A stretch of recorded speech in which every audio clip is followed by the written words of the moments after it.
അപ്പോൾ സാറിൻ്റെ വേറെ വളരെ പരാമർശിക്കപ്പെടേണ്ട ഒരു ചിത്രം എന്ന് പറഞ്ഞാൽ പുലർവെട്ടാണെന്ന് തോന്നുന്നു. കുട്ടികൾക്ക് വേണ്ടിയുള്ള സിനിമയെക്കുറിച്ചുള്ള ഒരുപാട് അതിന് വ്യക്തമായ ഒരു ധാരണ തന്നെ നമ്മുടെ സംവിധായകന്മാർക്കുണ്ടോ എന്നുള്ള കാര്യത്തിൽ സംശയമാണ്. കുട്ടികളുടെ സിനിമ കുട്ടികളെ കാണാനാണോ, മുതിർന്നവർ കാണാൻ വേണ്ടിയുള്ളതാണോ, അത് ചിലവ് കുറച്ചൊരു പടം എടുക്കാന്ന് പറയുമ്പോൾ ഒരു ഇതെടുക്കുക, അല്ലെങ്കിൽ അവാർഡ് കിട്ടും, സാധ്യത കൂടുതലുള്ളതാണ്, ഗ്രാൻഡ് കിട്ടും, ഇങ്ങനെ പല സംഭവങ്ങളും ഉദ്ദേശിച്ചാണ് പലരും എടുക്കാറില്ല. പക്ഷേ ഇത് വളരെ വ്യത്യസ്തമായ ഒരു സമീപനം കാണുന്നുണ്ട് ഈ പുലർവെട്ടത്ത്. സാറിൻ്റെ ഒരു കുട്ടികളുടെ സിനിമ എന്നതിനെക്കുറിച്ച് സാറിൻ്റെ ഒരു സങ്കല്പം എന്താണ്? അല്ല, ഞാൻ ശരിക്കും പറഞ്ഞാൽ ഈ സിനിമയിൽ വന്ന് കുറേ സിനിമയൊക്കെ ചെയ്തു കഴിഞ്ഞപ്പോൾ എനിക്ക് ഈ കുട്ടികളുടെ സിനിമ ചെയ്യണം എന്നൊരു തോന്നലുണ്ടായിരുന്നു. അപ്പോൾ അത് ഇവിടെ ഈ കാശ് സാമ്പത്തികമായിട്ടും ഇതൊക്കെ മുടക്കാനൊക്കെ ആളുകൾ വളരെ കുറച്ചല്ലേ ഉള്ളൂ. അതെ. അപ്പം ഇതുകൊണ്ട് ശരിക്കും പറഞ്ഞാൽ ഞാൻ ഈ 93 സംസ്ഥാന അവാർഡ് കമ്മിറ്റിയിലൊരു മെമ്പറായിരുന്നു. അപ്പം അപ്പോഴും കുട്ടികളുടെ സിനിമയില്ല ആ വർഷവും. അപ്പം അവസാനം പ്രേമക്കാരെന്തായിരുന്നെന്ന് ദക്ഷിണാമൂർത്തി സ്വാമി, അങ്ങനെയുള്ള എസ് എൽ പുരസ്കാരം, അങ്ങനെയുള്ളൊരു മുതിർന്ന ആൾക്ക്, അതിലൊരു പ്രായം കുറഞ്ഞൊരു ആൾ, ഞാൻ ജൂനിയർ എന്ന് പറയാൻ ഞാൻ മാത്രമേ ഉള്ളായിരുന്നു. പക്ഷേ ഈ അവസാനം ഞങ്ങളെ ഈ ഒരു ജൂറിയുടെ ഒരു അഭിപ്രായം തയ്യാറാക്കി ഗവൺമെൻറ്റിന് സമർപ്പിക്കുന്ന ഒരു ഘട്ടം വന്നപ്പോൾ ഈ പ്രശ്നം ഞാൻ എടുത്തിട്ട് ഈ കുട്ടികളുടെ സിനിമ, അപ്പോൾ അങ്ങനെ ആദ്യമായിട്ട് അങ്ങനെ ഞങ്ങളുടെ കൂടി ഗവൺമെൻറ് ഇതിന് കൂടുതൽ പ്രോത്സാഹനം കൊടുത്താൽ എന്തെങ്കിലുമൊക്കെ ചെയ്താൽ മാത്രമേ കുട്ടികളുടെ സിനിമ ഉണ്ടാകുള്ളൂ. അതിനുശേഷമാണ് എനിക്ക് തോന്നുന്നു കുട്ടികളുടെ സിനിമ ഏറ്റവും കൂടുതൽ അവാർഡ് തുക അതിനാക്കി 1 ലക്ഷം രൂപ ആക്കുകയും എന്തൊക്കെ സബ്സിഡി അങ്ങനെ എന്തൊക്കെയോ ഗവൺമെൻറ് ചെയ്യുകയും ഗവൺമെൻറ് എന്തോ ഫണ്ട് ഉണ്ടാക്കുകയൊക്കെ ചെയ്തിട്ടുണ്ട്. എന്നിട്ട് ശരിക്കും വരുന്നില്ല ഈ കുട്ടികളുടെ സിനിമ എന്ന് പറയും. പിന്നീട് അത് വളരെ വ്യക്തമായൊരു കാര്യം, നമ്മളെ ഈ പ്രൊഫഷണൽ ഫിലിം മേക്കേഴ്സ് എന്ന് പറയുന്ന പലരും കുട്ടികളുടെ സിനിമ എടുക്കാൻ ശ്രമിച്ചു കണ്ടിട്ടില്ല. എനിക്കിതിനു മുമ്പും അങ്ങനെ ഉണ്ടായിട്ടുള്ളത് രാമു കാര്യാട്ട് സാർ ചെയ്തിട്ടുണ്ട്, അമ്മുവിൻ്റെ ആട്ടും കുട്ടിമുട്ടി. പിന്നെ ചെയ്തത് അരവിന്ദേട്ടൻ്റെ ഒരു സിനിമ വന്നിട്ടുണ്ട്, കുമ്മാട്ടി. അങ്ങനെ ഒരു പോപ്പുലർ ഡയറക്ടേഴ്സ് എന്ന് പറയുന്ന അവർ ഇത്രയും പേരെ എൻ്റെ അറിവിലുള്ളൂ. പിന്നെ വരുന്നതൊക്കെ ന്യൂ കമേഴ്സ് ആയിട്ടുള്ളവർ ഈ സിനിമ എടുത്ത് പഠിക്കാനും സിനിമ എടുത്ത് തുടങ്ങാനും ഒക്കെ വരും. അതുകൊണ്ടായിരിക്കും പലപ്പോഴും ഈ കുട്ടികളുടെ സിനിമയ്ക്ക് അവാർഡ് കിട്ടുന്നില്ല, ഉണ്ടായിട്ടും കിട്ടുന്നില്ല എന്നൊക്കെ പറയുന്നത്. അങ്ങനെ ഒരു ടെക്നിക്കലായിട്ടൊക്കെ വളരെ നിലവാരം വരുന്ന അവരുടെ ഒരു തുടക്കമല്ലേ, അതുകൊണ്ടായിരിക്കും.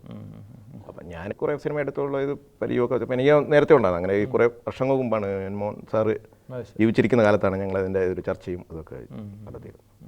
പെട്ടെന്ന് ഈ കഴിഞ്ഞ വർഷം അങ്ങനെ ഞാൻ വേറെ തുടങ്ങാനെന്ന് മാറുകയും ഇങ്ങനെ ഒരു ചുറ്റുപാടൊക്കെ വന്നപ്പോൾ എൻ്റെ ഒരു സ്ക്രിപ്റ്റ് ഉണ്ടായിരുന്നു. അങ്ങനെ ചെയ്യാനൊരു പ്രൊഡ്യൂസർ വരികയും ചെയ്തു. അങ്ങനെ ചെയ്തതാണ്. ശരി. അപ്പോൾ സാറിൻ്റെ പിന്നെ ഇപ്പോൾ പുതിയ പ്രോജക്റ്റുകൾ എന്തൊക്കെയാണ്, പുതിയ പദ്ധതികൾ എന്തൊക്കെയാണ്? ഇല്ല, ഞാൻ അങ്ങനെ ഒരുപാട് സിനിമകൾ ചെയ്യുന്ന ഒരാളല്ല. ഇപ്പം എനിക്ക് എൻ്റെ ഒരു 10-20 വർഷം കൊണ്ട് ആകപ്പാടെ 14 സിനിമ മറ്റോണം ആശയം കാണുമല്ലോ. അതെ, സിനിമ ഇങ്ങനെ എപ്പോഴും മനസ്സിൽ സിനിമയുണ്ട്. ഈ ഒരു സമയവും പോലും ഇപ്പം ഈ എൻ്റെ അടുത്ത് ചിലരൊക്കെ ചോദിക്കും ഇടവേളകൾ സിനിമ കഴിഞ്ഞിട്ട് എങ്ങനെയാണ് ചിലവഴിക്കുന്നത്. എനിക്കങ്ങനെ ഇടവേളകൾ ഉണ്ടാകാറില്ല എന്നുള്ളതാണ്. ഒന്നീ സിനിമ അല്ലെങ്കിൽ അതെ തയ്യാറെടുപ്പിനുള്ള സമയമാണ്. ഞാനൊരു പുതിയ സിനിമ പ്ലാൻ ചെയ്യുന്നുണ്ട്. അടുത്ത് തന്നെ തുടങ്ങാൻ പറ്റുമെന്നാണ് തോന്നുന്നത്. ആശയത്തിൻ്റെ തിരക്കഥയൊക്കെ ഏതാണ്ട് ആയിട്ടുണ്ട്. ഇതൊരു സ്ത്രീകളുടെ പ്രശ്നമാണ്. ഒരു മലയാളത്തിൽ വളരെ അപൂർവമായിട്ട് ഉണ്ടാകുന്ന, നമ്മുടെ കേരളത്തിൽ നടന്ന ഒരു സമകാലീന പ്രശ്നമായിട്ട് ബന്ധപ്പെടുത്തിയാണ് ഇതിനെ വർക്ക് ചെയ്തിരിക്കുന്നത്. ഞാൻ ഇപ്പോൾ ഉദ്ദേശിക്കുന്ന എൻ്റെ ഒരു പേരെന്ന് പറയുന്നത് പാർവതിക്ക് പറയാനുള്ളത് എന്നാണ്. എൻ്റെ ക്യാരക്ടറിൻ്റെ പേരാണ് പാർവതി.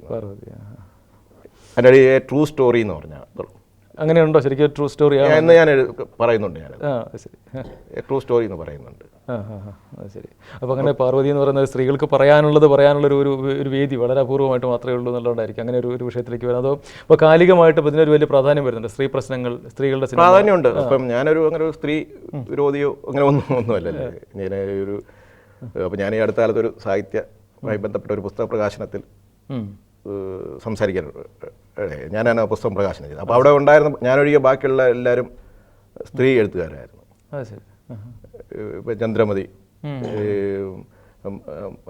CS ചന്ദ്രിക, മല്യ, അങ്ങനെ തുടങ്ങിയ ഒരു ലളിത എന്നൊക്കെ പറഞ്ഞവരാണ്. അപ്പം അപ്പോഴും ഞാൻ അവിടെ പറഞ്ഞത് ഈ ഫെമിനിസ്റ്റ് എന്നൊക്കെ പറയുന്ന എഴുത്ത് അതിനോടൊന്നും എനിക്ക് അങ്ങനെ പെണ്ണെഴുത്തെന്നൊക്കെ പറയുന്നത് അതിനോടൊന്നും എനിക്ക് താല്പര്യമില്ല. പക്ഷെ ഞാൻ വായിക്കാറുണ്ട്.